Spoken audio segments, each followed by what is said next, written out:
balik lagi ke Cerita Joni, sebuah teks inspiratif yang membahas tentang perkembangan UMKM sebagai bentuk komitmen dari JNE. Kalian masih ingat nggak sih, Joni itu apa sih? Nah, kalau kalian lupa, aku ingetin lagi ya. Joni itu merupakan nama dari ikon JNE yang artinya JNE On Time Integrator. Nah, kali ini Cerita Joni ngedatengin sebuah organisasi yang menanggulangi masalah kesenjangan pangan di masyarakat. Nah, namanya FOI atau Food Bank of Indonesia. Dan sebentar lagi kita akan masuk ke dalam untuk ngobrol-ngobrol. Tapi sebelumnya jangan lupa subscribe dulu. So let's go inside.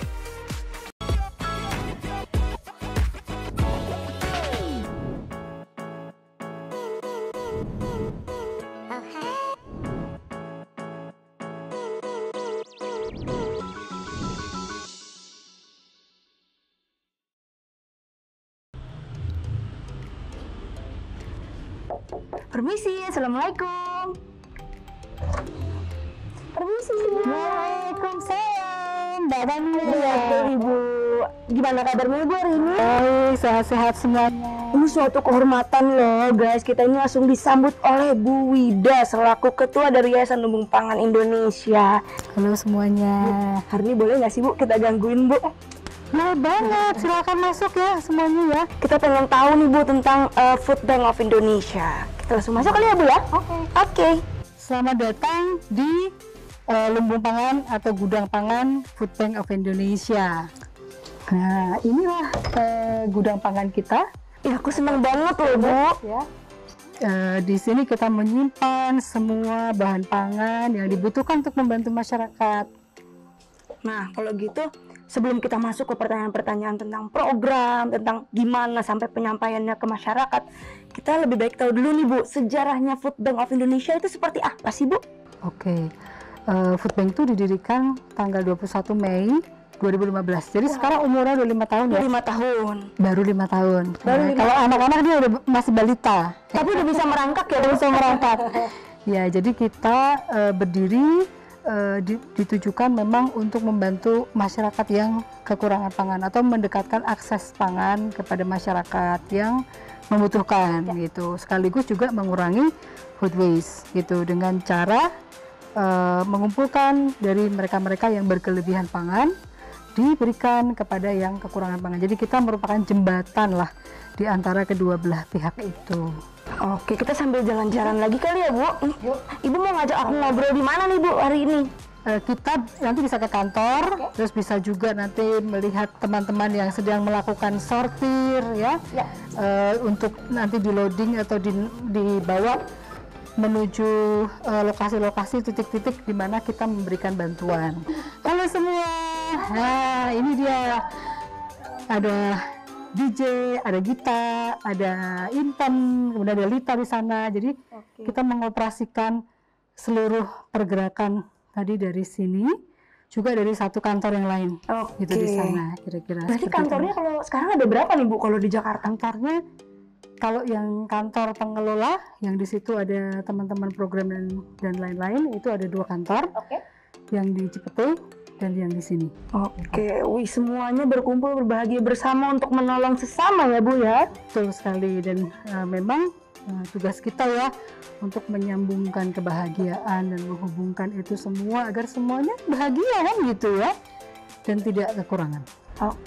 Mungkin kita sambil menuju Bu, aku pengen nanya nih Bu, kenapa sih Bu pertama kali tertarik Bu untuk membuat Food Bank of Indonesia ini?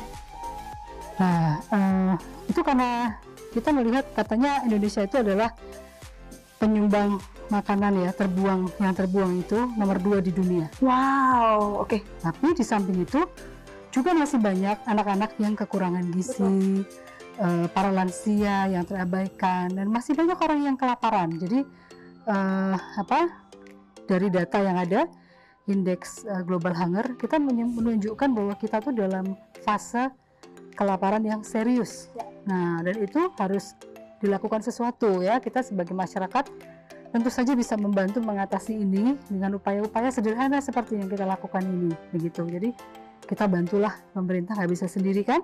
Jadi kita gotong royong untuk mewujudkan keadilan pangan ya, dan mewujudkan kebahagiaan untuk semua. Seperti itu kira-kira Mbak. Oke, mungkin kita langsung lanjut ngobrol di luar lagi nih ya Bu. Sepertinya kita, wah ada balkonnya, ada outdoornya juga nih. Inilah kita juga kalau sore-sore biasa ngobrol Sambil ngopi-ngopi gitu ya Bu.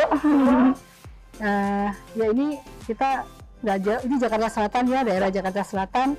Meskipun dalam kondisi pandemi, tetap kita berupaya untuk menolong orang. Karena dengan masa pandemi ini juga malah semakin banyak loh orang yang perlu dibantu. Banyak yang kesulitan ya Bu ya. Banyak yang kesulitan, banyak juga yang ke hotline kita, kemudian ke website kita, ke sosmed kita untuk meminta bantuan. Jadi itu kita, insya Allah akan kita bantu semampu yang kita bisa lakukan. Teman-teman juga mungkin bisa bantu juga ya Bu ya. Nanti kita akan langsung ngobrol-ngobrol gimana sih cara teman-teman yang mau bantu. So kita langsung aja ya Bu, menuju ke kursi panas mungkin Bu. Nah Bu, aku punya pertanyaan nih buat Ibu. Tadi kan kita udah ngomongin sejarah. Sekarang kita mau ngomongin program-program apa sih Bu yang udah dibuat nih sama FOI?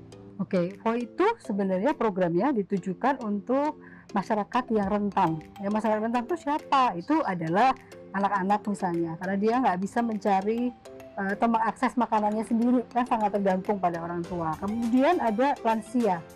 Lansia banyak banget lansia di Jakarta inilah, nggak usah daerah-daerah lain. Lansia yang dia sangat tergantung juga pada masyarakat karena misalnya dia terabaikan oleh keluarganya. Itu banyak sekali. Kita menemukan di belakang rumah-rumah ini, di belakang gedung-gedungnya banyak sekali. Terus kita juga masyarakat yang seperti pekerja informal ya, yang saat ini juga kondisinya lagi susah ya Mbak Kania, karena kan ada COVID, banyak yang kena PHK, kemudian ada yang bekerjanya ya tetap harus bekerja karena mereka kan harus makan gitu ya. Itu yang kita juga bantu lewat mobil pangan misalnya gitu. Tapi program-program yang untuk anak nih ada di kita punya namanya Mentari Bangsaku, program pangan anak sekolah.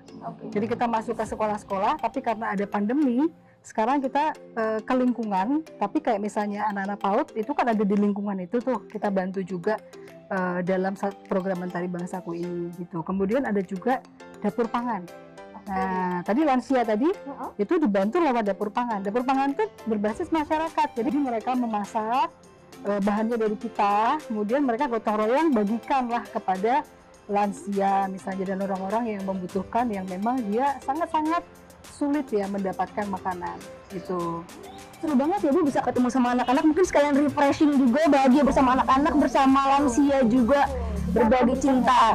Makanya kita punya tagline Food for Hope. Ya, jadi makanan itu untuk harapan. Jadi kalau misalnya orang tidak bisa makan, itu tidak punya harapan ya, karena makanan itu adalah hak dasar manusia kan sebenarnya gitu makanya. Oke. Nah Bu, kalau misalnya nih aku mau nanya, kan kita bisa mengumpulkan nih Bu donasi. Itu caranya gimana sih Bu? Siapa tahu nih ada penonton yang mau berdonasi atau mungkin mau menjadi relawan gitu. Kita bersyukur ya, kita sekarang udah 5 tahun dan mulai banyak orang mengerti apa sih yang sedang kita kerjakan gitu ya. Kita punya 2 cara, satu melalui CSR dari perusahaan-perusahaan gitu ya. CSR dari perusahaan-perusahaan itu seperti apa? Misalnya mereka mempunyai perusahaan pangan, punya bahan pangan yang mau disumbangkan, kita akan menerima. Kemudian ada juga program, ya program-program tadi yang bisa bekerja sama juga dengan CSR perusahaan gitu. Kemudian yang ketiga dari masyarakat. Masyarakat banyak yang datang ke tempat kita mengantarkan makanan, baik itu makanan yang mentah ataupun sayuran ataupun bahan makan yang kering itu diantar, misalnya biskuit dan segala macam, kita menerima donasi itu. Kemudian juga ada fundraising yang dalam bentuk uang juga ada gitu. Jadi mereka akan mentransfer ke rekening Yayasan Lumbung Pangan Indonesia seperti itu Mbak. Jadi kan operasi ini membutuhkan biaya ya. Jadi kita dua-duanya kita terima untuk bisa menjaga sustainability atau keberlangsungan dari kerjaan FOI ini gitu. Nah teman-teman, kalian juga harus tergerak nih untuk membantu ya Bu ya, jangan cuman mikirin diri sendiri aja gitu. Nah Bu, tapi kan ini kita lagi berada di masa pandemi, tadi Bu udah sebut ya Bu. Nah ini ada nggak sih Bu hambatan dalam menjalankan program-program yang tadi Ibu sudah sebutkan? Nah, hambatan tentu saja ada. Waktu kita terjadi awal pandemi di bulan April itu, kita berpikir keras apakah relawan kira-kira masih mau bergerak nggak ya gitu, karena kan kita berbasis kerelawanan. Ternyata itu hal yang tidak kita sangka dan membuat kita terharu. semua relawan kebanyakan masih ingin bergerak gitu. Jadi kita membuat satu aturan bahwa ketika bergerak harus pastikan jaga jarak.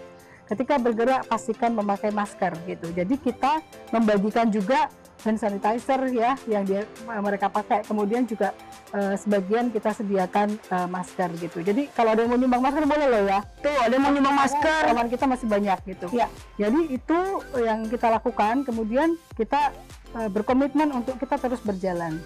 Karena apa? Karena ternyata banyak anak-anak yang makin nggak dapat akses makan. Itu. Jadi itu yang sekarang kita bantu. Juga kita menyediakan makanan melalui mobil pangan yang nanti akan ada di beberapa tempat. Bisa lihat website kita juga ya di situ. Nanti mereka akan ngantri untuk mendapatkan makanan. Gitu. Tapi tetap dengan protokol COVID. Gitu kira-kira Mbak Kan ya. Aku merinding loh Bu sampai dengernya. Maksudnya ini kan memang semua orang lagi sulit ya Bu. Tapi kayak semua bahagia bersama untuk membantu masyarakat gitu ya Bu. Dan Ibu juga tetap semangat loh Bu, ini kayaknya Bu. Kita harus semangat. Harus tetap semangat ya Bu. Nah Bu, aku pengen tahu juga nih Bu, gimana sih Bu prosesnya penyaluran makanan dan sumbangan donasi ini dari Volley sampai hingga ke masyarakat. Tapi aku juga pengen tahu nih Bu, gimana kalau kita sambil tur Bu? Karena aku penasaran nih Bu. Siap, nanti kita sambil jalan ya, lihat kantor, terus gudang makanan ya. Oke. Di bawah itu adalah tempat gudang makanan atau food storage kita.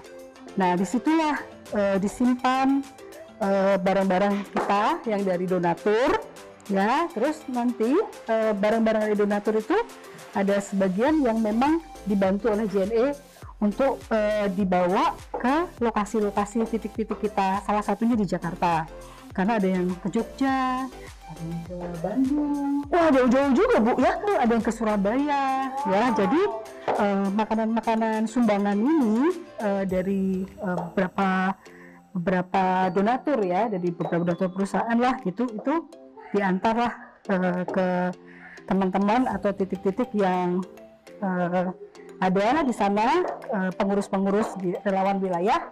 Kemudian kita sortir lagi sama seperti tadi, proses-proses tadi.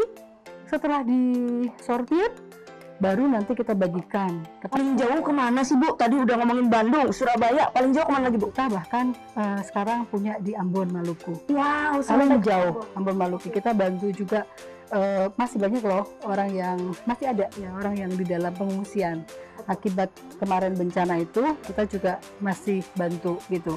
Jadi inilah gudang kita ya. Jadi disinilah disimpan berbagai macam jenis pangan ya Bu ya. Ada biskuit, ada susu juga, ada vitamin juga, kemudian ada semacam sarapan pagi itu semacam apa ya yang dicampur dengan nanti sereal yang bisa dimakan dengan susu, dan itu sangat disukai oleh anak-anak, bisa dimakan juga oleh lansia. Aku juga suka loh Bu. Ya jadi kita berusaha memberikan makanan yang layak. Jadi kalau untuk kita tidak layak, ya jangan diberikan gitu. Hal lain sebenarnya yang penting sebenarnya kalau Volley kan pekerjaannya adalah menjembatani pihak yang berkelebihan dengan yang kekurangan nih. Saya sih pengen pesan ya kepada semua orang untuk makanlah secukupnya dan habiskan. Betul. Jangan sampai menyisakan makanan. Jadi food waste itu no food waste ya. Kita nggak boleh ada food waste dimanapun, termasuk di rumah tangga kita. Jangan greedy ya Bu kalau ambil makanan. Ya, karena di dalam makanan yang kita sisakan itu sebenarnya ada hak orang lain yang tidak bisa makan. Jadi kita bayang kalau misalnya itu sisa dan banyak, Indonesia itu pembuang makanan terbesar di dunia, nomor 2. Oke. Nah jadi yang kita manfaatkan sekarang ini adalah bagaimana orang-orang yang berkelebihan itu bisa membantu orang-orang yang berkekurangan gitu. Jadi teman-teman, kalian kalau makan jangan sampai nggak dihabisin ya Bu ya. Ambil secukupnya, kalau kurang baru nambah gitu ya Bu. Dan berbagilah. Jangan lupa. Oke, next ada apa lagi nih Bu? Ya ini kita sebenarnya kantor kita ada 2. Ini memang untuk khusus menyimpan bahan pangan kita ya, sampai ke sana-sana itu Mbak, itu ya Bu, sampai bergunung-gunung. Biasanya langsung cepat, kayak misalnya yang datang lebih lama itu akan kita keluarkan. Oke, supaya tidak ada luarsa juga ya Bu ya. First in first out ya, sistemnya seperti itu. Jadi supaya kita tetap bisa menjaga makanan-makanan yang kita berikan ini makanan yang masih belum ada luar atau masih baik ya, seperti itu kira-kira Mbak Kania. Oke, mungkin kita bisa lanjut ke belakang ya Bu, ada apa lagi nih Bu? Nah, ini yang tadi alurnya itu dari gudang ini memang kita bawa ke sana untuk dilakukan penyortiran. Nah, penyortiran itu biasanya dilakukan juga oleh para relawan. Bahkan ada juga dari sekolah, kalau dulu nggak pandemi, ada dari beberapa sekolah mengajukan diri untuk melakukan sortir. Nah, itu pokoknya upaya masyarakat kita ini semua gotong royong tuh Mbak Tani, nggak ada yang membantu ya, saling membantu. Nggak boleh egois. Betul, ada anak sekolah, ada mahasiswa juga gitu, kemudian ada ibu-ibu juga gitu ya, karena kader kita juga banyak menjadi relawan kita menjadi kader gitu ya. Sekarang semua bekerja untuk masyarakat, menghubungkan kebahagiaan dan kebaikan. Nah, inilah Mbak ya, barang-barang yang dikirimkan oleh JNE ya, melalui mobil JNE dari Superindo ke beberapa titik kita, salah satunya di sini. Nah, ini para relawan sedang bekerja untuk menyiapkan barang ini yang mau di loading. Halo Mbak Yeti, Pak Taufik, Bu Fia, semuanya. Nah, ini adalah mobil yang akan kita pakai untuk meloading barang-barang ini ya. Ini dia nanti akan diisi oleh barang-barang itu. Nah, biasanya kita melakukan operasi pangan, jadi membagikan makanan juga melalui mobil ini. Ya, untuk ada dua ya Bu ya? Hanya ada dua, dan ini adalah mobil sumbangan semuanya. Ya, jadi kita sangat berterima kasih kepada JNE yang udah bantu kita untuk nganterin semua barang-barang itu ke sini ya. Ini ada Bu Fia, coba kita ngobrol ya sama Bu Fia ya Mbak Ania. Bu, sini Bu. Ini satu relawan. Bu Fia ini adalah relawan dari Jakarta Selatan ke Balikpapan Lama ya Bu, ya gitu. Salam kenal Ibu, aku Kania. Gitu ya. Nah, kalau mau ngobrol-ngobrol tadi nih aku habis ngobrol juga sama Bu Wida nih Bu tentang VOI ini sendiri. Nah, sekarang aku pengen tahu nih dari Ibu sebagai relawan, gimana sih Bu proses dari sumbangan ini bergerak dari relawan sampai ke masyarakat? Sumbangan yang dari JNE dibawa melalui titipkan di VOI, lalu saya sampaikan lagi ke warga dari relawan. Terus yang barang-barang ini sudah disortir, sebelum saya bagikan ke warga disortir dulu, baru saya serahkan ke warga yang membutuhkan, terutama lansia dan balita. Jadi sortirnya 2 kali. Di sini disortir, nanti di titik itu juga disortir kembali supaya tetap layak ya Bu. Ya, betul. Oke, nah Ibu udah berapa lama sih Ibu jadi relawan Ibu? Saya kurang lebih 3 tahun. Udah 3 tahun. Nah Ibu kenapa sih tertarik menjadi relawan Ibu? Karena saya tergerak untuk membantu VOI, banyak lansia-lansia dan balita yang sangat membutuhkan, terutama ya kita yang masih muda-muda ini harus membantu gitu kan. Harus semangat tetap, karena kalau bukan kita yang muda-muda siapa lagi kan gitu yang terjun.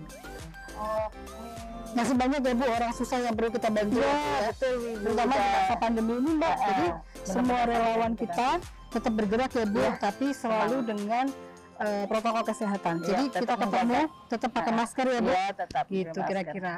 Terima kasih banyak ya. Sama-sama. Terima kasih. Sama-sama. Gak apa-apa. Ya, terima kasih Bu. Nah Bu Wida, ini program ini benar-benar membantu masyarakat ya Bu ya. Dan tentunya dibantu dengan JNS untuk pendistribusian makanannya sendiri. Nah Bu, JNS ini mau ulang tahun loh Bu, ke 30 tahun. Oke. Ibu ada pesan dan kesan dan mungkin doa untuk JNE Bu? Pasti. Pertama-tama saya ingin mengucapkan selamat ulang tahun kepada JNE yang ke-30 tahun, usia yang sudah tidak muda lagi, tentu semakin matang, semakin berjaya, dan terus menghubungkan kebaikan dan kebahagiaan. Terima kasih JNE. Nah Ibu, ini kan Ibu sangat menginspirasi nih. Semoga teman-teman juga jadi tergugah untuk membantu orang lain yang membutuhkan ya Bu. Nah Ibu sukses terus untuk VOI ya Bu. Jangan patah semangat Bu. Mungkin nanti relawannya akan bertambah lagi setelah banyak yang menonton. Amin. Semoga begitu ya. Sukses berbuat Ibu. baik sesama. Amin. Nah semoga kalian semua juga terinspirasi, dan jangan lupa nonton terus Cerita Joni, dan jangan lupa untuk subscribe ke channel YouTube serta follow Instagram ke @jne_id. So aku Kania, see you.